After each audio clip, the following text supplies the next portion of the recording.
가장 어려운 문제는 하나와 두산이 해결했다. 한국에서 개발한 초진화 엔진, 중국이랑 5배나 차이. 한과와 두산의 신기술에 미국 기업들이 혼돈에 빠졌다. 무서운 추력, 속보. 두산에너빌리티가 주주총회에서 정관을 개정해 항공기 엔진 제작 사업을 사업 목적에 포함시켰다. 이로써 현재 국가과제로 진행 중인 항공기 무인기 엔진 개발 사업에 착수할 근거를 마련했다. 두산에너빌리티는 정기 주주총회에서 항공기 엔진 제작, 추진체 보조기 부품 제작, 정비와 판매 및 서비스업을 사업 목적에 추가했다고 27일 밝혔다. 두산에너빌리티는 발전용 대형 가스터빈 개발 과정에서 축적한 설계, 제작 기술, 소재 기술 등의 노하우를 항공용 엔진 개발에 활용할 계획이다. 대표적인 사례가 섭씨 1500도 위 초고열을 견디는 기술이다. 물질은 섭씨 1000도를 넘으면 분자 상태로 분해되기 때문에 열 처리 기술을 확보해야 한다. 두산에너빌리티는 1680도 위 고온 환경을 극복하는 냉각, 코팅 기술을 보유하고 있다. 이와 함께 고온 부품 등 핵심 소재 개발 역량 열 처리 관련 지적재산권과 데이터베이스 자체 설계 제작 시험 인프라 엔지니어 역량도 구비했다. 두산에너빌리티 관계자는 국산화에 성공한 발전용 가스터빈과 항공용 엔진은 기술 기반이 동일하고 구조와 작동 원리도 유사하다며. 다만 항공용 가스터빈의 경우 고출력, 경량화, 작동 유연성을 요구하고 발전용 가스터빈은 고효율, 고출력, 안정성이 필요하다는 차이가 있다고 밝혔다. 두산에너빌리티는 국방과학연구소가 주관하는 1만 파운드 포스, LPF, 무인기용 가스터빈 엔진 개발 사업에 참여 중이다. 이 과제에서 엔진 레이아웃 설계와 구성품 해석 터빈, 베인, 블레이드 주조품 제작과 후가공을 담당하고 있다. 2027년까지 기본 설계를 수행할 계획이다. 이와 별도로 독자적인 국산 전투기 엔진 기술 확보를 위해 정부가 발주한 첨단 항공엔진 개념 설계도 수행하고 있다. 두산에너빌리티가 항공엔진을 국산화하면 현재 외산 항공기 엔진을 장착한 KF-21 등에 납품할 수 있게 된다. 무인기용 가스터빈 엔진의 경우 KF-21을 호위하는 무인기 가오리에 적용할 수 있다. 파워서비스 BG 손승우 부사장은 발전용 가스터빈을 직접 개발, 제작, 공급한 원제작사의 경험과 함께 물적 인적 인프라를 보유한 것이 두산에너빌리티의 장점이라며 항공엔진 국산화에 기여하겠다고 말했다. 2. 북한 정론, 오물풍선 테러 진단과 해법. 한 해를 마감하고 새해를 준비하는 때이다. 올해 남북관계 화두는 뭐니 해도 민족과 통일을 전면 부정한 김정은의 적대적 이개국가론이라고 할 수 있다. 북한은 연말 연초 김정은의 2차례 12.30당 전원회의, 1.15 최고인민회의, 연설을 통해 대한민국을 제1주적 교정국으로 규정하고 민족화의 협력 통일과 관련한 용어 삭제와 상징물 파괴, 대남통일전선 조직 폐지, 남북연결도로 폭파 송전선 철거, 군사분계선 내 차단 방벽 설치, 대한민국을 적대국으로 규정한 헌법 수정과 같은 반민족 반통일 행보를 이어가고 있다. 북한의 오물풍선 테러는 이 같은 적대적 이개국가론을 실천하기 위한 핵심 수단으로서 무차별적인 공격성, 어그레션을 특징으로 하고 있으며 지금까지 32차례 자행되었다. 분뇨를 비롯해 각종 생활 쓰레기가 담겨있는 오물풍선은 우리 국민들에게 큰 혐오감을 주고 있으며 앞으로 생화학 테러 물질도 포함되지 않을까 하는 공포심까지 자극하고 있다. 따라서 이번 글은 이 같은 북한의 비이성적 행보를 복귀한 후 대응 방향 아이디어를 제시함으로써 북한 바로 알기와 바른 대북 정책 시행에 일조하는 데 위위를 두고 있다. 북한은 올해 5월 28일 첫 오물풍선 테러를 자행하면서 박상학 자유북한운동연합 대표가 10일에 보낸 대북전단에 맞대응하는 차원이라고 발표했다. 그렇지만 이는 순전히 핑계, 익스큐즈일 뿐이다. 테러 작전이 민간단체의 전단 살포 이후 18일이나 지난 시점에 시작되었다는 점과 직전에 24일 당 정치국 회의 군총참모부 보고와 25일 국방성 담화를 거쳐 이루어진 점을 고려해 볼 때 검은색 위쪽 삼각형 철저히 계산된 시나리오에 기초한 다목적 심리전이며 검은색 위쪽 삼각형 이스라엘 하마스 전쟁을 통해 주목받은 하이브리드전, 하이브리드 워를 한반도에 접목해보는 성격까지 내포하고 있다고 판단된다.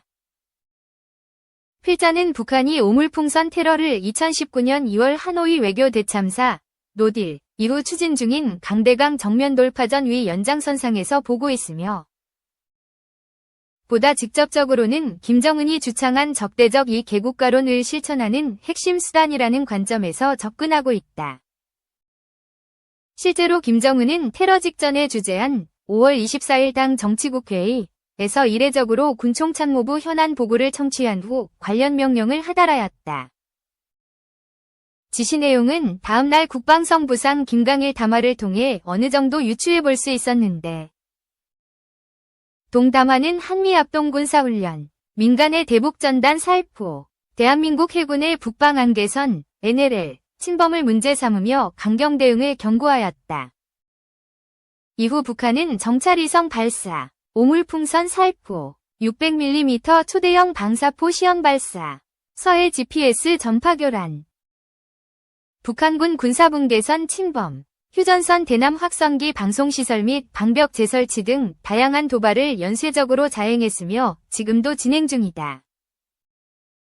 이 같은 도발을 통해 북한이 노리는 것은 검은색 위쪽 삼각형 보여주기식 위협 행보와 전쟁 위기감 조성 전술을 통해 검은색 위쪽 삼각형 내부적으로는 주민 총동원 태세를 구축하고 검은색 위쪽 삼각형 대남적으로는 남남 갈등이 증폭되게 함으로써 적대적 이 개국가론 위 완전 정식화, 김정은 정권 공고화 기반을 구축하려는 것이다.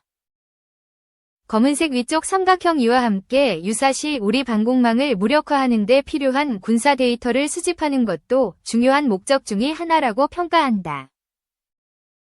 윤석열 정부는 북한의 오물풍선 테러 작전을 전혀 예상하지 못한 듯하다.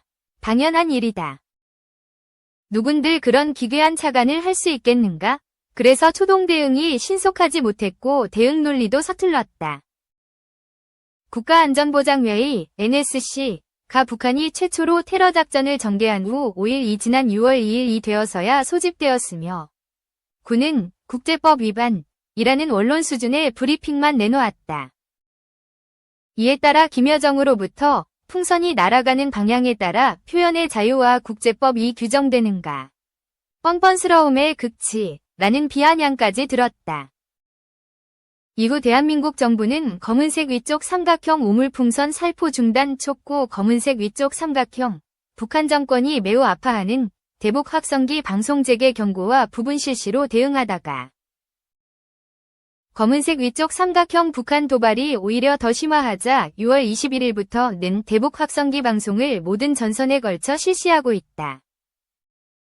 한편 야당을 비롯한 이른바 진보 진영은 북한의 비정상적 악행을 규탄하고 재발 방지를 촉구하기보다는 검은색 위쪽 삼각형 북한 주민의 알 권리와 생존권 보장을 위해 헌신하고 있는 탈북민, 단체와 정부의 원칙 있는 대북 정책을 비난하고 검은색 위쪽 삼각형, 전쟁이냐 평화냐, 위 억지 논리로 국민 불안감을 자극하면서 검은색 위쪽 삼각형 민간의 대북전단 살포 원천 봉쇄와 원론적인 남북 평화론을 설파하는 데에만 열중하고 있다. 지난 시기 그들이 목숨을 걸며 외쳐온 자유민주, 다양성, 위 가치와 매순간 생사의 기로에 서 있는 북한 주민의 삶은 안중에 없는 듯하다. 차제의 남과 북의 전단 살포 성격을 보다 분명히 하자. 대한민국은 당국이 아닌 민간단체가 살포의 주체이다. 이들이 날리는 대북전단은 표현의 자유라는 헌법적 가치에 기초해 극소수의 인원이 자발적으로 아주 조악한 수준의 기구를 활용하여 외부 소식을 북한 주민들에게 간헐적으로 전하고 있다. 이에 반해 북한은 당국이 직접 나서 고가의 기구를 이용해 대규모 인적 물적 피해를 유발시킬 수 있는 다양한 물질들을 연쇄적 대대적으로 내려보내고 있는 것이다. 양비론 쌍중단론은 외견상 그럴듯해 보이지만 민주주의의 핵심 가치와 암흑세계에서 신음하고 있는 북한 동포들을 포기하고 독재자의 손을 들어주는 최악의 행위일 뿐이다. 이른바 진보진영은 번지수를 잘못 짚어도 한참 잘못 짚고 있다. 그들의 손가락과 입이 향할 곳은 독재자 김정은인데 말이다. 진정한 성찰이 필요하다. 우리 정부도 대응 시 첫 단추를 잘 끼웠어야 했는데 그러지 못했다. 차라리 북한이 오물풍선을 처음 날려보냈을 때 전단은 오케이. 그렇지만 오물은 절대 노로 대응했더라면 검은색 위쪽 삼각형 민간의 대북전단 살포 명분도 없고 검은색 위쪽 삼각형 북한의 저급한 행동에 대한 비판 여론도 더욱 강하게 일어나게 할 수 있었을 것이며 검은색 위쪽 삼각형 북한이 정당한 요구를 계속 거부할 경우 우리도 당국 차원에서 전단작전을 재개할 수 있는 여지를 확보할 수 있지 않았을까 하는 생각도 해본다. 북한이 지난 6개월 여간 전개해온 오물풍선 테러는 적대적 이개국가론 정식화를 위한 사전공작, 서막일 뿐이다. 10월 7일부터 8일까지 진행된 최고인민회의를 기점으로 무인기 평양 영공 진입 삐라살포 사건, 군사분계선 북측 지역 남북 연결도로 폭발을 연출하고 비난 담화, 집체 교양, 대규모 걸기대회 등을 통해 대적의식을 고취하는 가운데 우리 사회 내 반정부 투쟁과 남남 갈등 증폭시키기 위한 도발을 본격화하고 있다. 특히 이 과정에서 김여정이 전면에 나서 입에 담기 어려운 막말을 쏟아내고 있는데 한 달 보름여 동안 발표한 비난 성명만 해도 10회에 달하고 있다. 앞으로 북한은 오물풍선 테러를 비롯해온 오프라인 도발의 횟수와 수위를 더욱 높이는 방식을 통해 검은색 위쪽 삼각형 대한민국 내부에서 러오 전쟁 북한군 파병으로 촉발된 안보 불안감에 기름을 부어 전쟁이냐 평화냐의 논쟁과 공포감을 불러일으키는 가운데 검은색 위쪽 삼각형 수년된 제15기 최고인민회의 출범 2025년 10월 당 창건 80주년 2026년 1월 9차 당대회 등 주요 계기에 즈음하여 적대적 이개국가론 위 정수인 새로운 국경선 공개 등 관련 메시지를 내놓는 데 있어 윤활제 촉진제로 활용하려 할 것이다.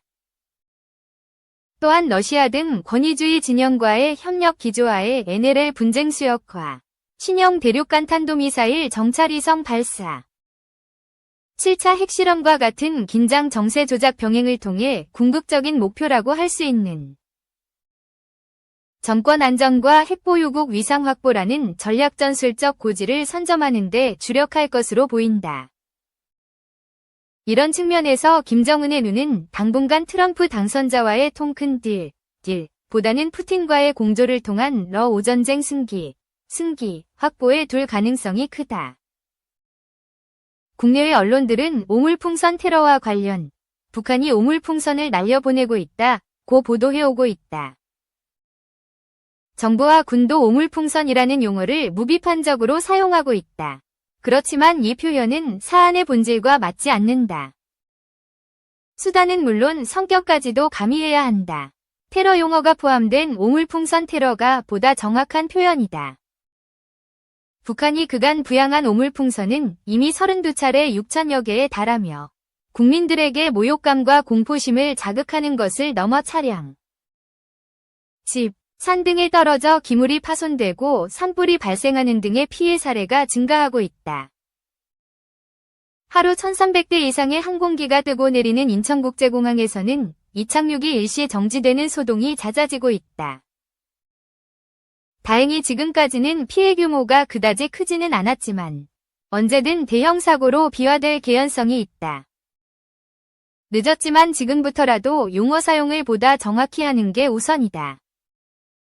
민간단체의 대북전단 살포 운동은 표현의 자유라는 헌법 인류 보편적 가치에 기초해 열악한 수준의 풍선을 활용하여 북한 주민들에게 외부 소식과 달러, 약간의 생필품을 전하고 있는 것이다.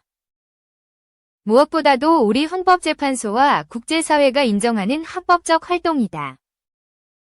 참고로 2023년 9월 헌법재판소는 속칭 김여정 하명법으로 불린 대북전단 살포금지법 2020년 6월 4일 김여정 대북전단 살포 금지 조치 요구 오른쪽 화살표 6.4 통일부 김여정 담화 발표 후 4시간 만에 관련 법률 정비계획 발표 오른쪽 화살표 8.3 더불어민주당 남북관계발전법 일부 개정안 발의 오른쪽 화살표 12.14 더불어민주당 야당의 퇴장 속에 강행 처리의 위헌이라고 판결하였다. 이에 반해 북한은 당국이 직접 나서 차마 입에 담기도 힘든 오물과 반정부 투쟁 선동 전단들을 용산 대통령실 등을 목표로 무차별적으로 살포하고 있다. 혐오감을 불러일으키는 것은 물론이고 인명살상까지 가능한 물질들이 포함되어 있어 단연코 테러이며 군사작전이다. 표현의 자유라는 단어를 똑같이 사용할 수 없다.